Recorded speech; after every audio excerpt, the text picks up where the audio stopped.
Well, hey everybody. Today is the 27th day of January 2025. I'm Jan Erickson and this is As Above, So Below. Well, I hope you're doing well. It was really, really cold this weekend on the high desert. No snow though, which is not a good thing.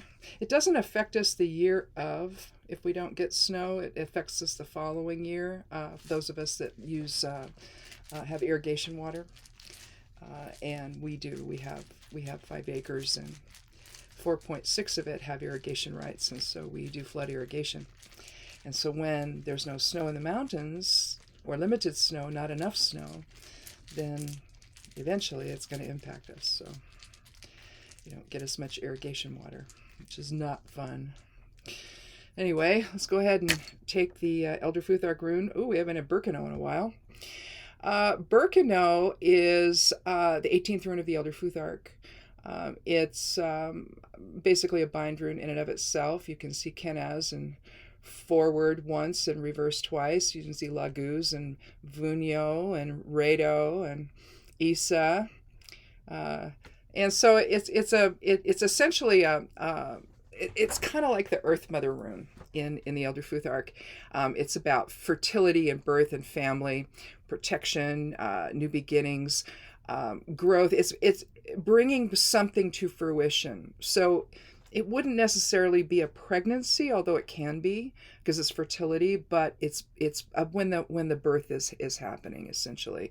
But it doesn't have to be that. It can be if you've been working on something or in the planning stages of something and now you're ready to launch it. That could be a Birkenau energy there, bringing something to fruition. So basically it could apply to just about anything today. Let's take a look at it also means birch tree. Let's go ahead and throw down the 4 elemental runes for the lower side of things. Below side, let's see, there's fire. Where's air? There's air. There's water, and there's earth. Well, here we have emissio. Now, emissio can mean loss. It can mean decrease. But it's kind of as opposed to acquisitio, it's complement, which is gain. It can mean finances, but it doesn't have to. Mostly it's really, I see it more energetic than anything else. And so for me, it's more about the decrease of something or the lesser effect of something. And so coupled with Birkenau, there may be some kind of, if you're trying to bring something to fruition, then it could maybe mean if there's been some obstacles in your way, it could be a lessening of that, so you can do that. Maybe it's about a decrease in a focus on your family.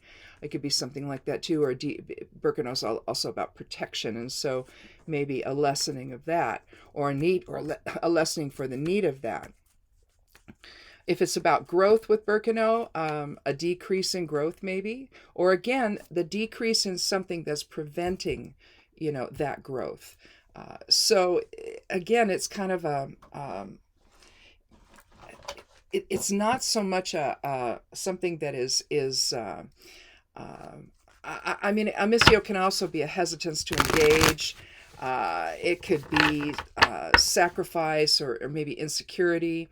It can also mean that. So I don't want to just totally put it down to and restrict it to loss or decrease.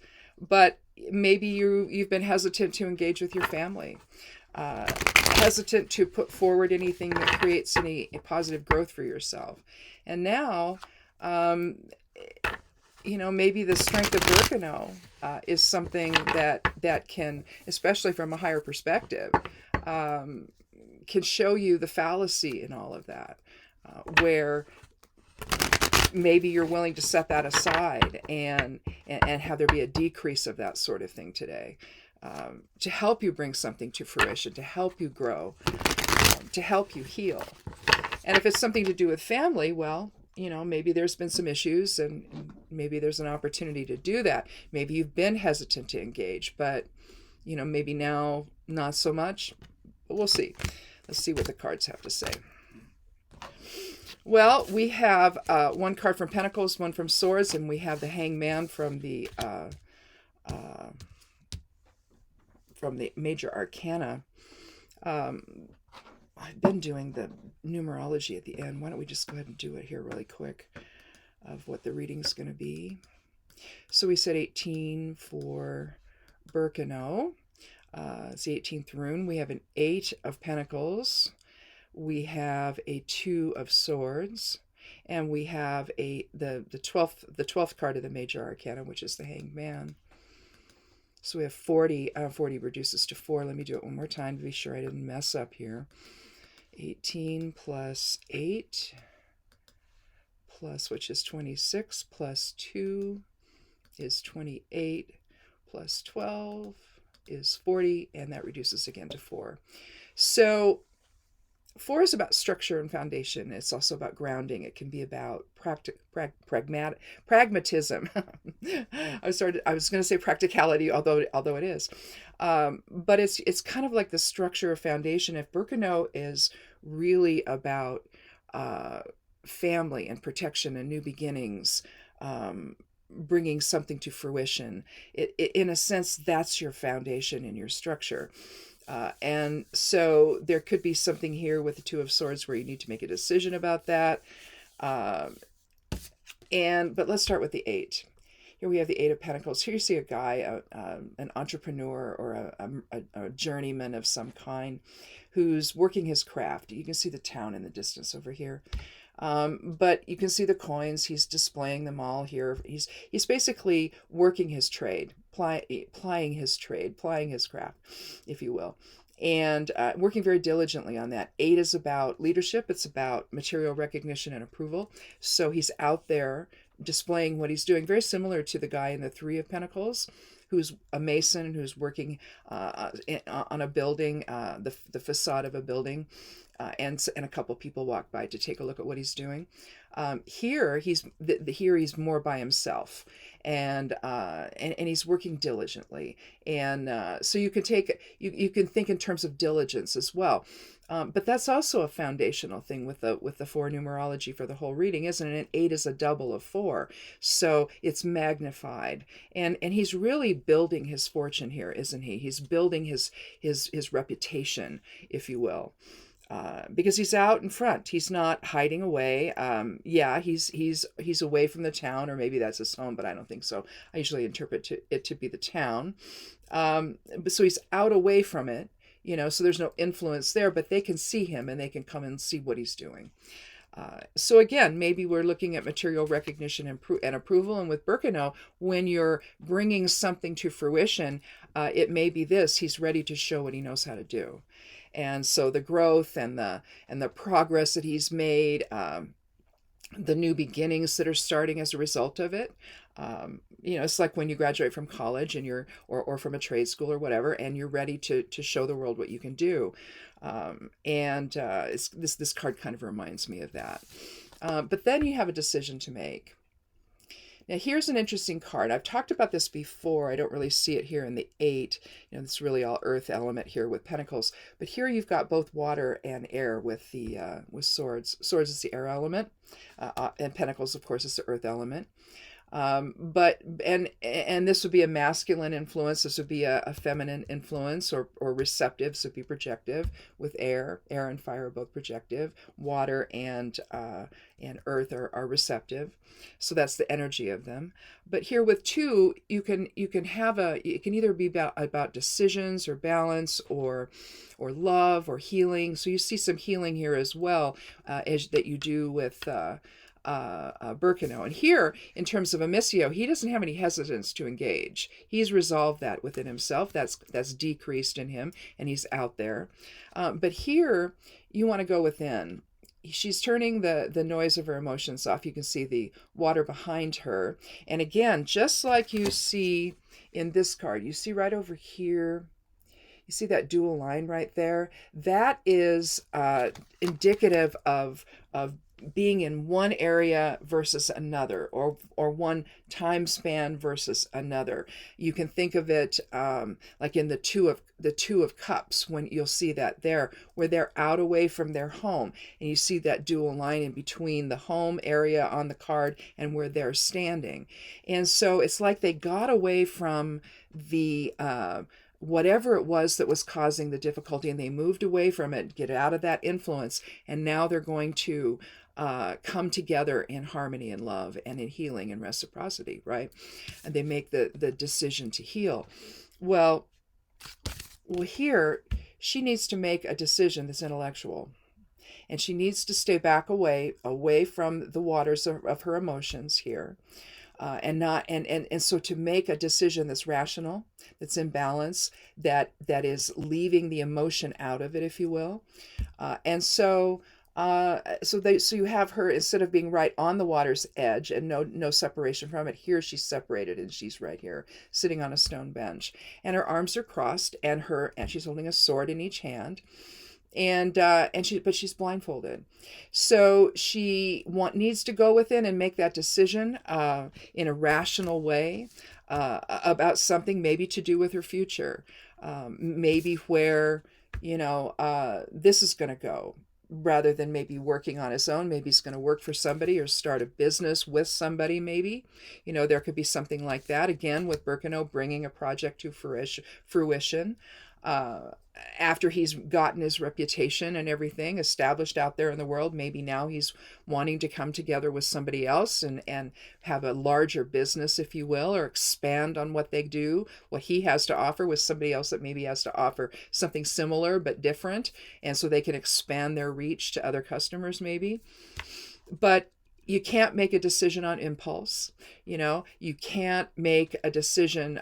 You need to make a decision that's more reliable, and emotions will be less reliable in a sense than your reason, and taking a dispassionate view at something and not letting emotions get in the way of that. But maybe that's not enough, and you have to go to the Hanged Man here. Here, the Hangman, the card 12, 2 and 1 is 3. And so you've got triplicity here of experience. You've got, 1, 2, 3, 1, 2, 3, 1, 2, 3. But he's hanging upside down from the tree there, or the sometimes people might call that the gallows pole, but it's not. You see a lot of greenery around it. Initially, if you look at pagan decks, it's Odin hanging upside down from the world tree to gain enlightenment, and to receive the runes from the Norns. And so basically here, though, with the Hanged Man, you're looking at alignment in spirit and bringing that into your physical awareness. Essentially, it's transformation, it's change, it's sacrifice. It's a really as above, so below energetic transfer of awareness, essentially. Spirit focus is also about letting go, release, surrender to the moment, surrender to higher awareness, when you're trying to figure out something that you need to do. And so perhaps today, with your material security, you need to make a decision. What job are you going to take? How are you going to expand that? What kind of thing are you going to work on that's going to then give you some attention from the outside world, or from potential people, maybe investors into your business, or coming together with somebody else to form one? You need to make that decision in a very dispassionate way. You can't just jump into things. I almost dropped the card. You can't just jump into things. You need to be very practical and reasonable and balanced in the decision that you make. And one more layer to add to that then would be surrendering to spirit in terms of what it is you want to do, and letting higher awareness inform the whole thing. Sometimes we can be so invested or giving our attention to what's going on around us, and we want to react in a way that might seem okay in the beginning, but then later on you're like, oh Lord, what did I do? Whereas if you step back and you surrender to spirit, you may realize that maybe you're making the wrong decision, or or it may give you the impetus to make the decision that you're wanting to make here, that you seem like you really want to make. But again, with the Hanged Man, it's the idea of transforming all of that into something that's more higher awareness based instead of just simply ego based, and making a decision just because it sounds good. It's like you can get with a friend and say, oh, well, let's do this, and it sounds really great. But then when you step back, and you really look at it, it's like, well, there's a lot of unanswered questions here that I just can't answer. And so it's like at times when you just go with your gut and you realize this is not the place for me. I need to actually step back here. And that's what I think that the Hanged Man is talking about here. Because if this 4 is influencing in terms of the whole reading, if it's influencing your grounding, your foundation, your material security, you want to be really careful about the decision you make about that. And so you don't want to leap into something. You want to take a more measured approach. You want to get the emotion out of it and the excitement out of it. And it's not that can't be part of the equation, but sometimes it's the equation, and you need to have a little more measured approach to something so that the work you've put in to getting to where you are is actually going to benefit you and not end up, getting you in a position that you can't deliver on. For example, sometimes new businesses will take on too many clients at first because they're trying to get started, and you can understand that. But if they don't have the staff to actually deliver what they promise, then they're done, right? The business never truly gets off the ground, and you get a reputation right away of being somebody that's unreliable.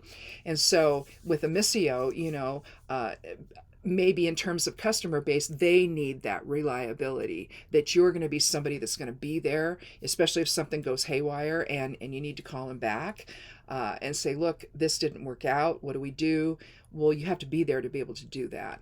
And so eventually, if you end up restarting businesses or going and working for people and then starting and then leaving and starting, eventually you yourself will get a reputation. And if someone then comes in and says, oh, I want to do business with you, we did that with some people, and they were using an electrician that we didn't want in our house. We knew him from before when he was someone else contracted with him, and this time we're like, yeah, no. And because it's not going to work, he's not reliable, he's not going to get here, it's going to delay everything. And sure enough, and they wouldn't agree to that, and we were already in the process. They didn't tell us in the beginning, right? We were already in the process, and so everything I said, all my fears were realized. And I looked at him and said, see, I told you, we're not going to get this up and running because you didn't listen, because you didn't have the flexibility to go contract with somebody else.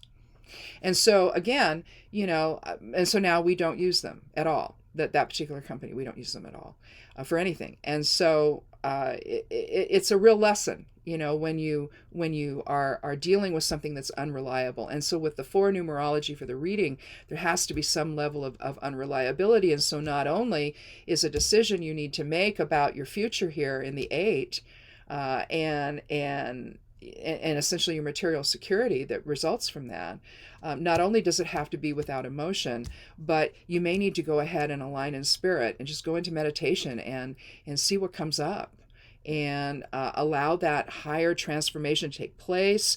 And maybe it involves sacrificing initially what you may want to do here. You may want to say no to what it is you want to do, or at least if you are going to say yes to it, you need to know what all the details are. That's another part of swords. Know what all the details are so that you can make a rational decision about this. And if you decide to go forward with it, there needs to probably be some checks and balances. Again, that's also an error type of an experience. Checks and balances and boundaries on what it is. Also pentacles, boundaries on what you're going to do and what you're not going to do, and what risks you're going to take and what risks you're not going to take. So there has to be that type of decision making, I think, today on that. And again, with the Hanged Man, surrendering to spirit, surrendering to that higher awareness for guidance as to what decision you need to make that's going to best promote you here in the Eight of Pentacles. That needs to be part of it. Again, you've worked really, really hard to get to where you are, and you don't want to have any kind of an unreliable situation impact that. So anyhow, I think that's it. I don't think we need another card here. So cool. Anyway, a little material security today on a Thursday, or on a Monday rather. It's not Thursday. I get ahead of myself sometimes. Anyway, thanks for watching. And check out the stuff on the blog. The forecast is up. There's a new thing there. What I did this time, and I think I will do this going forward, is because on the daily readings aspect of it, I'm using Elder Futhark runes for each day as part of it, as well as Geomancy runes. But what I've done with this is I've taken the 7 days and I've made a bind rune out of it, out of those runes, so that you can copy it on a piece of paper and carry it with you, and just have that energy with you for the week. So that's kind of fun. That's a new part of there. It's up at the very top, at the very beginning, but it's a new addition to the forecast. So if you read it on the blog, if you read it over on Medium or Substack, it's not on there. There's a little link though at the top saying go over there, so you can see the rest of it. So that and the spellcasting correspondences are also up for the week. And over at Stepping Aside, and that web address there is imsteppingaside.com. If you forget, click on more below the video and a window will open. It'll be right up there at the top. If you scroll down all the way to the bottom, then you see all the other places I'm at. If you want to follow me, I usually follow back unless I just miss it, over on social media. Mostly I'm on Blue Sky now. Because Twitter really is no more. It's the other place now. So mostly I'm on Blue Sky, so lots of people are heading over there. So if you're there, I'm Wise Woman 1957 there, but you'll see that if you scroll down to the bottom of the little window there. So still on Threads for now. I mean, a lot of Oregonians on Threads, so I see a lot of stuff from people in this state, so that's kind of fun. But in any event, again, thanks for watching, and come back again on Thursday for another edition of As Above, So Below. Be good to yourself, be good to one another, and blessed be.